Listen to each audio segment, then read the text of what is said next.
Jaya Radha Madhava Kunja Bihari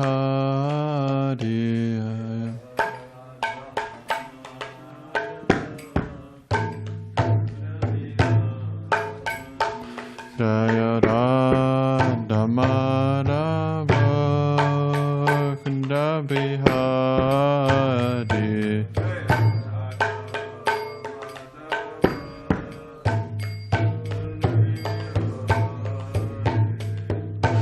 Gopi Janavalabha Girivardhari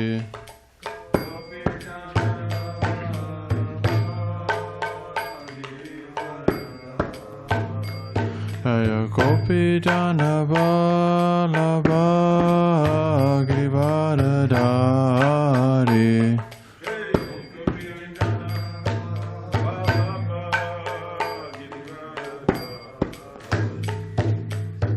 Yashodanandana Bajrana Ranjana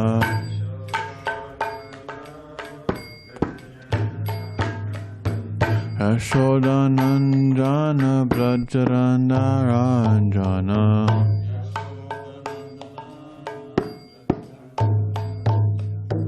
Yamunatira Vanachari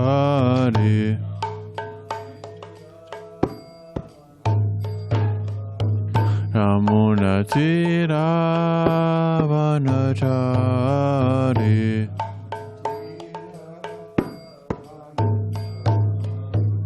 Jaya Radha Madhava Kunja Bihari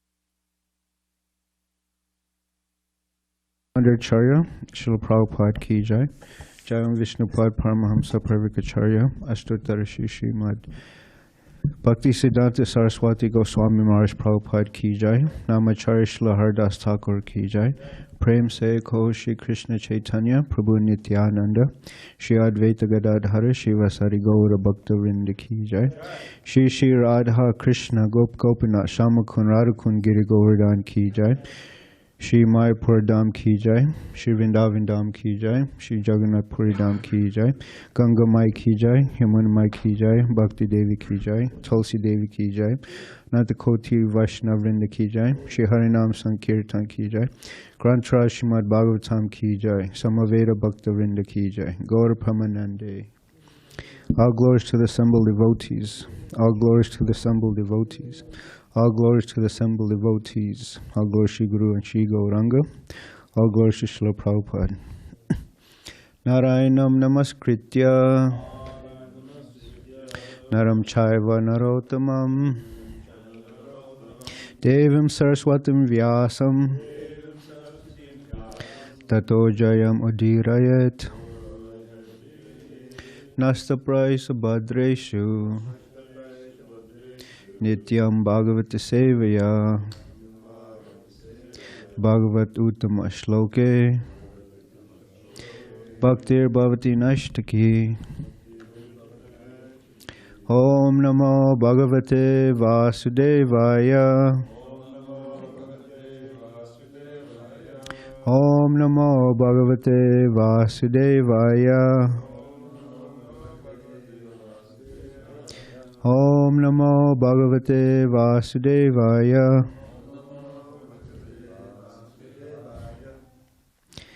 So this morning we'll be reading from Srimad Bhagavatam, Canto 10, Chapter 2, Text 3 to 5. I'll read Text 3 and then we can chant 3 and 4 and 5. Translation by His Divine Grace, A.C. Bhaktivedanta Swami Srila Prabhupada. Persecuted by the demoniac kings, the Yadavas left their own kingdom and entered various others, like those of the Kurus, Panchalas, Kaikayas, Shalvas, Vidarbhas, Nishadas, Videhas, and Koshalas. So we'll chant the 5th verse. Saptamo Vaishnavam Dhamma Yam Anantam Prachakshate Garbo Babuva Devakya Harshashoka Vivardhanaha Saptamo Vaishnavam Dhamma Yamanantam Prachakshate Garbo Bavuva Devakya Harshashoka Vivardhanaha Saptamo Vaishnavam Dhamma Yamanantam Prachakshate Garbo Bavuva Devakya Harshashoka Vivardhanaha Saptamo Vaishnavam Dhamma Yamanantam Prachakshate Garbo Bavuva Devakya Harshashoka Vivardhanaha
Anyone else?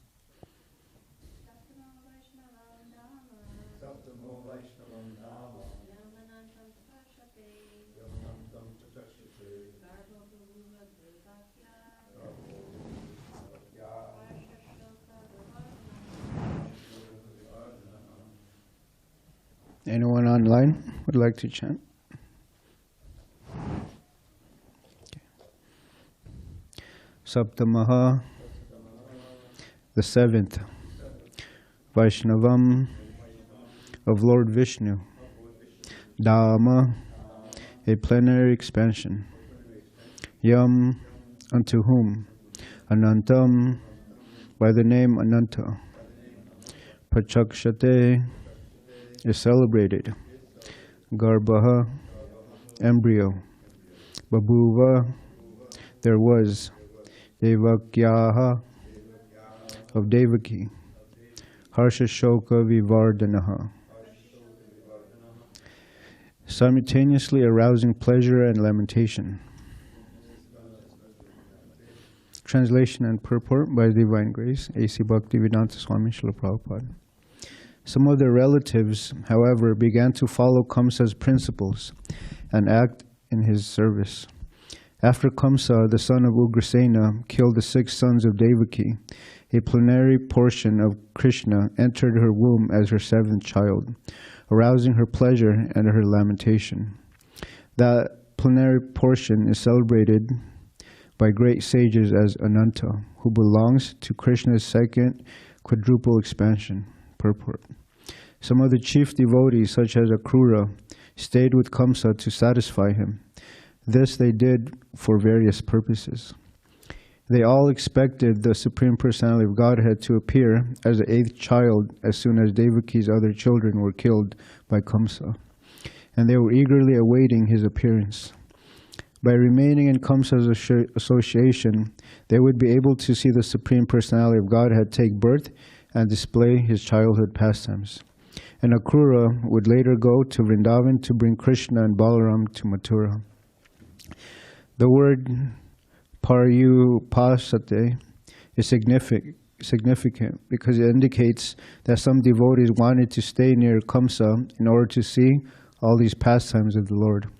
The 6 children killed by Kaṁsa had formerly been sons of Marīci, but because of having been cursed by a brāhmaṇa, they were obliged to take birth as grandsons of Hiraṇyakaśipu. Kaṁsa had taken birth as Kālanemi, and now he was obliged to kill his own sons. This was a mystery. As soon as the sons of Devakī were killed, they would return to their original place. The devotees wanted to see this also. Generally speaking, no one kills his own nephews, but Kaṁsa was so cruel that he did so without hesitation. Ananta Sankarshan belongs to the second Chaturvyuha, or quadruple expansion. This is the opinion of experienced commentators. Om Jnana Timarandasya Jnananjana Shalakaya Chakshurmilitam Yena Tasmai Shri Gurave Namaha Shri Chaitanya Manobishtam Stapitam Yena Bhutale Swayam Rupa Kadamayam Dadati Swapadantikam Vandeham Shri Guru Shri Yutapadakamalam Shri Gurun Vaishnavamscha Shri Rupam Sagrajatam Sahagana Ragunatam Vitam Tam Sajivam Sadvaitam Savadutam Parijana Sahitam Krishna Chaitanya Devam Shri Radha Krishna Padan Sahagana Lalita Shri Vishakan Vitamscha.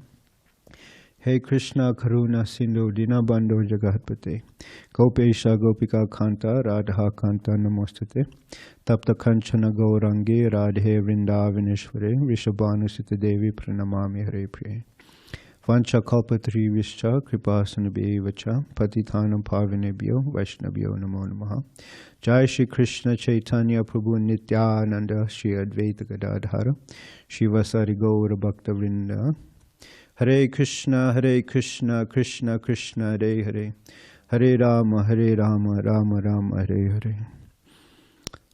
So finally, Lord Balaram has appeared in this verse. So from these verses, I came up with some themes or aspects, and these are choices, situations, and essence. Choices. The 4 Kumaras, when they were entering Vaikuntha, due to their spiritual strength, they were able to pass the 6 gates. But then on the 7th gate, they were stopped by Jai and Vijay, the gatekeepers of Vaikuntha. They wanted to have darshan of Lord Vishnu, but Jai and Vijay,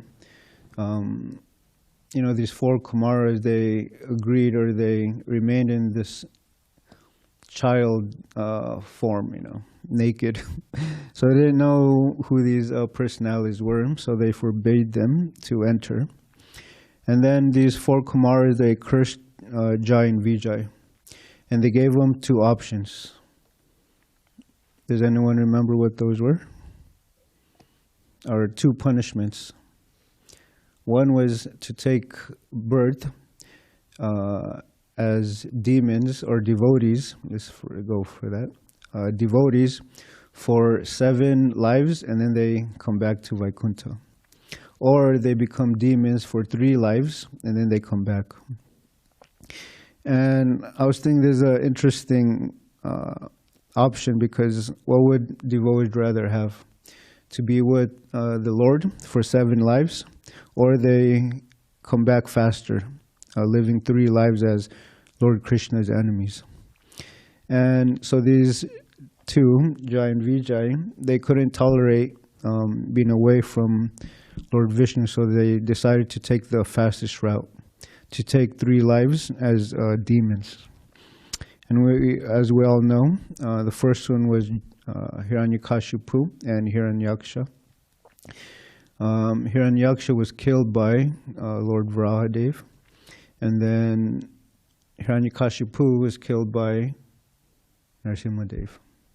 And then the second birth, it was Kumbhakarna and who was? Ravana. And then both of these personalities were killed by Lord Ramchandra. And then in their third lives, it was Shishupal and Dantavakra.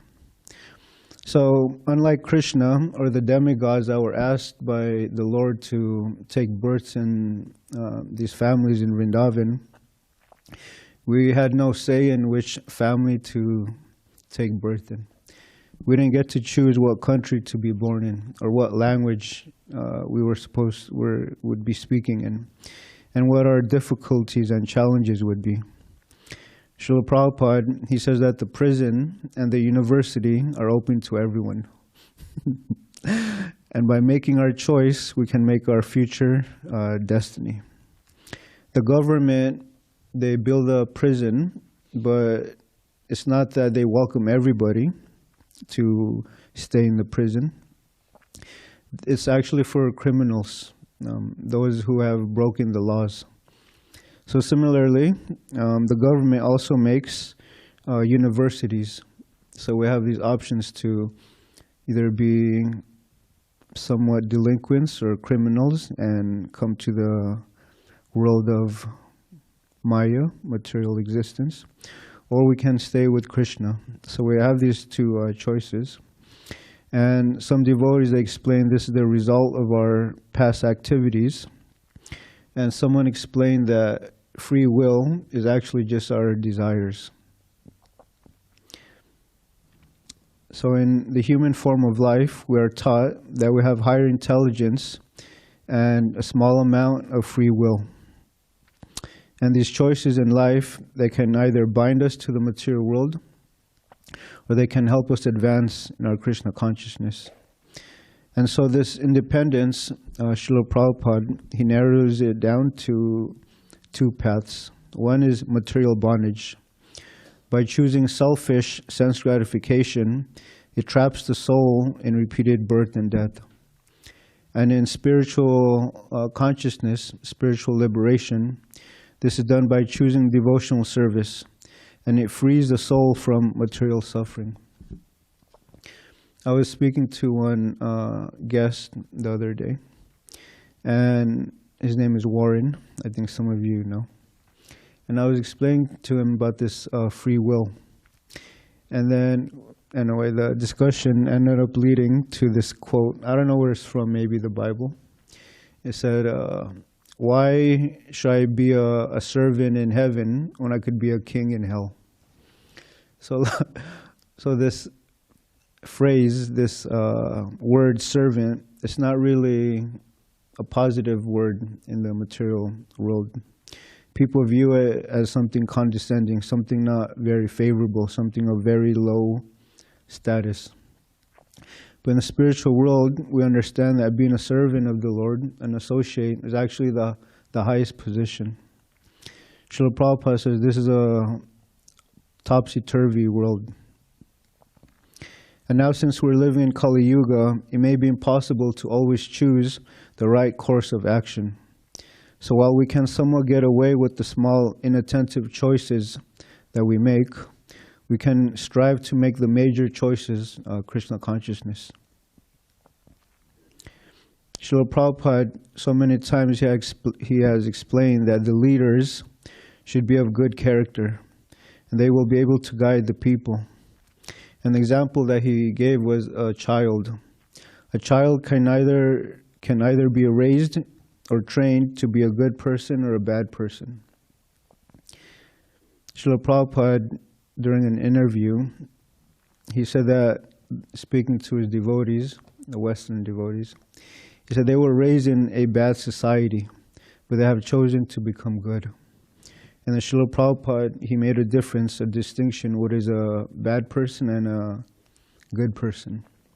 And Srila Prabhupada, he said that one who's a good person, he follows the 4 regulative principles. No meat eating, intoxication, no gambling, no illicit sex. And anyone who doesn't follow these is considered to be a bad person. And we all know that these are actually the 4 pillars of sinful life. Intoxication, gambling, and all of that. So during this interview, Srila Prabhupada, he says, anyone can become good If we educate a child nicely, he becomes good. But if we train him foolishly, he becomes a rascal. It is the duty of the government, of the father, and the teachers to make everyone good. If the government is bad, if the father is bad, if the society is bad, how can we expect the child to be good? Everywhere the government, father, and society are bad. Therefore we are producing bad men, and therefore there is no peace and prosperity. I mentioned already that everything that we see in this world has a very negative and atheistic pursuit on life. So with choices, it comes to the next topic. It gives us or lands us in certain situations. The choices lead us to our current situations. Srila Prabhupada says, that is your free choice. Free choice makes destiny. If I act in goodness, then my future is good. And if I act badly, my future is bad. That is destiny. Man is the architect of his own destiny. If you are educated, your future is nice. And if you remain foolish, then your future is bad. Future destiny depends on present action. So situations. Sometimes we may be put in situations that's contrary or against our best interests.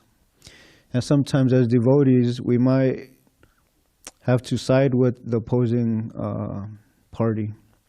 For example, the Yadavas, although they were very powerful, they had to leave their kingdoms. And sometimes the demigods, they're devotees of Krishna, but they're defeated by the demons sometimes. Another example is the battlefield of Kurukshetra, the battle of Kurukshetra. The famous example is grandfather Bhishma Dev. Bhishma Dev, he raised the Pandavas as if they were his own children. He loved the Pandavas very dearly. But he was on the other side. And Arjuna, this was one of his dilemmas. He didn't want to kill Bhishma Dev. Bhishma Dev raised him with love and affection. And Arjuna was put in this dilemma to kill his dear grandfather. Another person that was put in a strange situation was Dronacharya. And Dronacharya also loved the Pandavas. He especially loved Arjuna because Arjuna would take the time to practice, even during night, with his bows and arrows. And why was Bhishma Dev put in this contradicting situation? Why was he going against the Pandavas? Does anyone remember? He made a vow. He told his mother-in-law, Satyavati, that whoever is on the throne, I will see my father in his image. So whoever occupied the throne, Bhishma Dev, had to follow this king. And so this led him to being on the opposing side of the Pandavas. Therefore, Bhishma, it means a terrible vow. And he also took the vow to be celibate, brahmachari. One of the conditions that Satyavati's father had was, I'm worried that, yes, Satyavati will occupy the throne, but what about your children? So Bhishma Dev, he said, I make a vow to be brahmachari for the rest of my life. So Bhishma Dev, out of a great vow, he had to fulfill this. Therefore, he was on the other side. Now, Dronacharya, he was a teacher, the martial teacher of the Pandavas. He taught them every skill that he learned to the Pandavas. And why was Dronacharya put in this situation? Why was he against the Pandavas? Does anybody know or remember?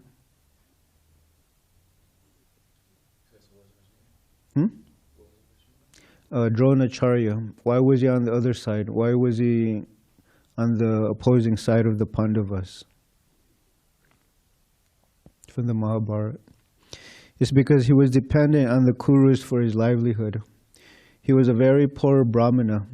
And so when he learned that the Pandavas, or the Kurus, they were looking for a teacher for the little ones, the princes, he took this opportunity and he began to show his skill with the Kurus.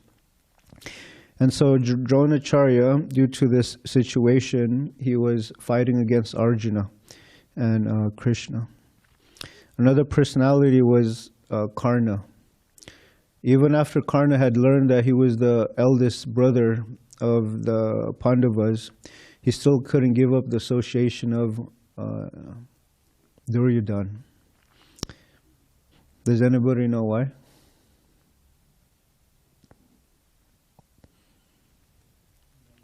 When there was this exhibition event to show off what the Pandavas and the Kurus had learned from Dronacharya, Karna came towards the end and he wanted to show off his skills. And I think it was Draupadi. She said, I won't... They were questioning Karna's, what is it called, heritage. Who are your mother and your father, and what caste do you belong in? And since he was raised as a fisherman's son, he was really embarrassed by this. So then Dronacharya said, only Kshatriyas can participate. So Duryodhana, he first gave him a kingdom. He said, now you're a king. So Karna, he couldn't leave Duryodhana's side because he felt obliged to his friendship with Duryodhana. And then another personality was Sanjaya. Sanjaya was a devotee of the Lord, but he had to stay with Dhritarashtra's side because it was a matter of duty. So sometimes as devotees we may be placed in certain situations that may be difficult for us. But then that comes to my third point, is the essence. Although some of these devotees, they stayed with Kaṁsa, what were their real intentions? They were eagerly awaiting for Krishna's appearance. They wanted to see Krishna's childhood pastimes. So, although there may be many external reasons why devotees are placed in different situations due to their choices, but they never forget to put Krishna as the prime reason. The 6 Goswamis, for example. So many difficulties, but they always wanted to have association of Chaitanya Mahaprabhu. Many devotees are working, they're holding a job, many devotees are going to school, and many devotees are raising families. But we shouldn't forget to make Krishna and our devotional service as the essence on why we do these things. And sometimes devotees get caught up in this mood, So Srila Prabhupada, a great example, was when he fulfilled this impossible mission to come to the West. And although he was dealing with finances, traveling the world, and speaking to many personalities, he never forgot the essence for why he was doing these things. He was performing all these external activities to construct temples, to train devotees, and to fulfill the instructions of his spiritual master. So I'll just read something here. This is an interview with the New York Times. The interviewer, he asked Srila Prabhupada, how many followers do you have? Sometimes like a challenging question. So Srila Prabhupada, he said, we don't have a large number of followers. As soon as you try to sell a diamond, you cannot expect many customers. Nonetheless, a diamond is a diamond, even if there are no customers. The number of customers is not the test. The customer must pay the value of the item. In this society, we propose that you give up illicit sex, meat eating, intoxication, and gambling. When people hear this, they go away, saying, "Oh, Swamiji is very conservative." But I cannot become liberal and tell everybody, "Go ahead and do all this nonsense, and you can become God conscious." I cannot possibly recommend that. Therefore, my first condition is that if someone wants to become my student, he has to follow these 4 regulative principles. Consequently, I do not have many followers. But I do have a select few. Because they are select, they will bring about a revolution in the world. And the Srila Prabhupada used this wonderful analogy. One moon is sufficient to dissipate darkness. If there is one moon, there is no need for millions of stars. It is useless to expect a large number of followers. We only want one good follower. If I can get one man to become Krishna conscious, I will consider my mission fulfilled. If you talk to whatever small number of followers I have, you will find that they speak better than any philosopher, better than any scientist or politician. That is the quality of my students. What's the point in talking nonsense? One's word may be simple, but they should be valuable. That's why Srila Prabhupada, he says, devotees are silent. But then he said silent doesn't mean not speaking anything, but he doesn't speak any nonsense. And then Srila Prabhupada started speaking about his books, or specifically the Bhagavad Gita. He said, every day your employer is printing so many newspapers, the New York Times. On Sunday, especially, the paper is so big that one can hardly carry it. But after reading it an hour, people throw it away. Here is this book, Bhagavad Gita, and people keep it and read it for a lifetime. And in this way, it has been read by the past 5,000 years. Give such literature that will be taken and kept forever. Srila Prabhupada says, if one gets a diamond, he possesses something valuable. So what we have been given is our precious diamonds, this Krishna consciousness movement, the Maha Mantra, devotee association, and devotional service. And we should be grateful and understand the worth of what we received. So I'll just summarize or end this. Srila Prabhupada, he gave, 4 fundamental maxims. One is preaching is the essence. 2, books are the basis. 3, utility is the principle. And 4, purity is the force. Preaching is the essence. Spreading Krishna consciousness and sharing spiritual knowledge is the heart of devotional life and the highest welfare work. Books are the basis. Distributing and studying Srila Prabhupada's transcendental literatures provide the solid philosophical foundation. Utility is the principle. Engaging everything, all resources, time, and abilities is the service of Krishna. And purity is the force. Maintaining spiritual and moral cleanliness keeps the mission potent and spiritually effective. I know it's a little early, but that's all I have. Thank you for your time and attention. Are there any questions or comments, discussions?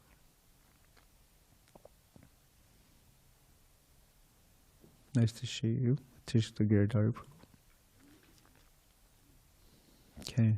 So Akrura, he wanted to satisfy Kaṁsa, or he wanted to see Krishna's passage of both? He said both. Well, first he said, Can you repeat the question?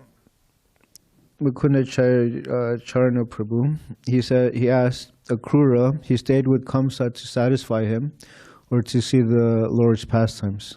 So I'll read it, the purport. Some of the chief devotees, such as Akrura, stayed with Kaṁsa to satisfy him. This they did for various purposes.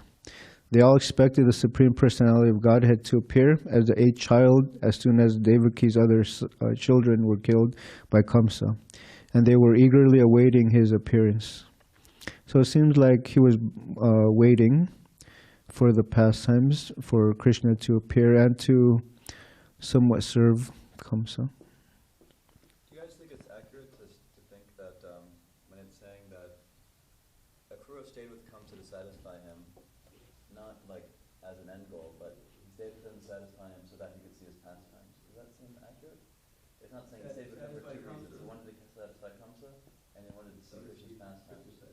Because like he stayed to kind of like Akrura stayed to serve Kaṁsa so that he could see Krishna's pastimes. So he didn't stay to serve Kaṁsa and he also wanted to see Krishna's pastimes. But he stayed to, so is that accurate? Yeah. He stayed to satisfy him so he could serve. Okay, so.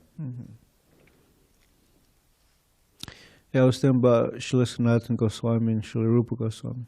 They were engaged in the Muslim ruler's service, you know.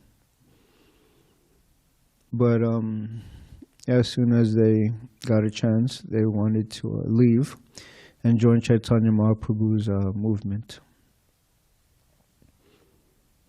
Anything else?